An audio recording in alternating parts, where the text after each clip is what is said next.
আল্লাহ রসুল সাল্লাল্লাহু আলাইহি সাল্লাম একইভাবে তিনি মক্কায় এসেছিলেন, সেখান থেকে মদিনায় গিয়েছেন, ইসলামী রাষ্ট্র প্রতিষ্ঠা হয়েছে।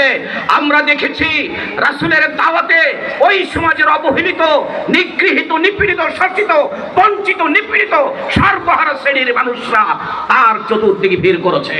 বেলালের মতো কৃতদাস, হাব্বাবের মতো কৃতদাস, সোহাইবের মতো দূর দূরান্ত থেকে আগমন করা, সালমান ফারিসির মতো দূর করা, সুমাইয়া, ইয়াসির, এদের মতো দলিত মানুষগুলো রাসূলের কাছে এসে তারা হিরোতে পরিণত হয়েছে। গণঅভ্যুত্থানের পরে হাজার হাজার মানুষ, ছাত্র জনতা, শিশু, নারী তারা রক্ত ঢেলে দিয়েছে। 24-এর স্বাধীনতা উত্তর কিছু মানুষদের মুখে, কিছু রাজনৈতিক ব্যক্তিদের মুখে একই পরিভাষা আমরা শুনতে পাচ্ছি।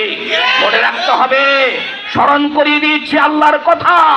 আল্লাহ এই ধরনের জালিমদেরকে, ফ্যাসিস্টদেরকে হয়তো কিছু সময়ের জন্য ঢিল দেন, কিছু সময়ের জন্য অবকাশ দেন, কিন্তু তাদের চরম পরিণত হয় লজ্জাজনক, অপমানজনক।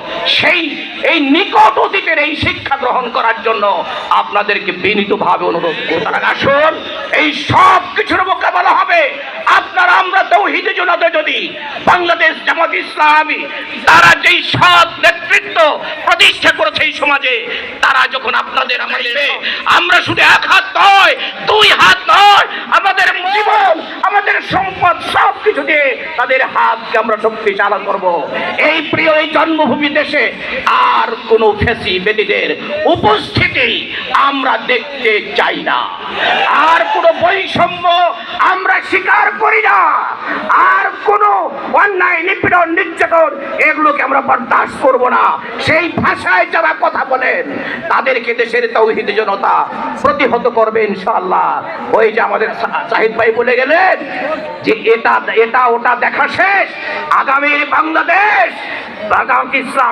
জামাতে ইসলামীর বাংলাদেশ আমরা সকলে রাজি আছি।